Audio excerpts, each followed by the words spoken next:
एक बार एक राज्य के राजा ने एक बौद्ध भिक्षु को अपने महल में बुलाया और उनसे कहा, अगर मैं आपसे कुछ मांगूंगा तो क्या आप मुझे देंगे? बौद्ध भिक्षु ने कहा, जरूर, बताइए क्या चाहिए आपको। राजा ने कहा, क्या आप मुझे अपना ये भिक्षा पात्र दे सकते हैं? बौद्ध भिक्षु ने बिना कोई प्रश्न किए अपना भिक्षा पात्र राजा के हाथों में दे दिया।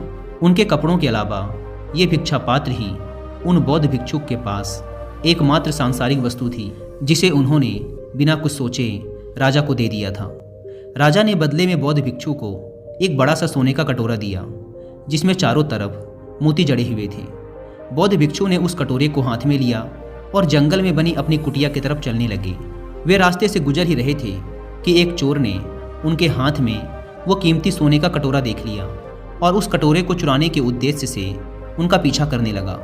बौद्ध भिक्षु ने महसूस कर लिया था कि एक चोर उनका पीछा कर रहा है। उन्होंने सोचा कि इस सोने के कटोरे की वजह से वह चोर उनकी मानसिक शांति को खराब करेगा। साथ ही उस चोर को इस कटोरे को चुराने के लिए काफ़ी मेहनत भी करनी पड़ेगी, इसलिए ये कटोरा उस चोर को ही दे देना चाहिए।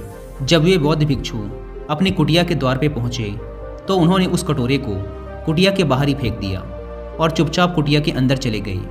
चोर एक पेड़ के पीछे छिपा ये सब देख रहा था। जब उसने देखा कि बौद्ध भिक्षुक ने सोने का कटोरा कुटिया के बाहर ही फेंक दिया है तो उसने सोचा कि जरूर इस बौद्ध भिक्षु की कुटिया में इससे भी कहीं ज़्यादा कीमती धन छिपा होगा, इसीलिए तो उसे उस सोने के कटोरे की कोई परवाह नहीं। यह सोचकर वो चोर कुटिया के अंदर जाता है।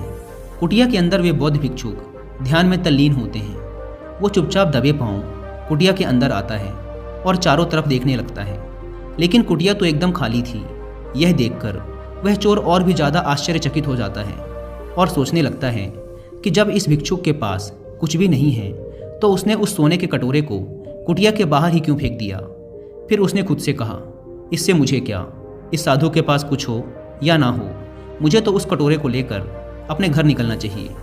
वो कुटिया के बाहर जाकर उस कटोरे को उठाने लगता है कि तभी उसके मन में फिर वही प्रश्न उठता है कि आखिर उस भिक्षुक के पास ऐसा क्या है कि उसे इस सोने के कटोरे की परवाह नहीं और मस्त मौला होकर अंदर बैठा है।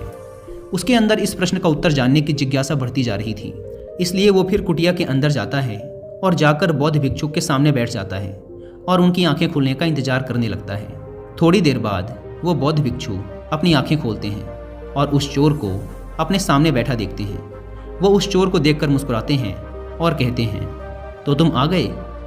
चोर ने कहा, महाराज, मैंने आपका महल से लेकर इस कुटिया तक पीछा किया,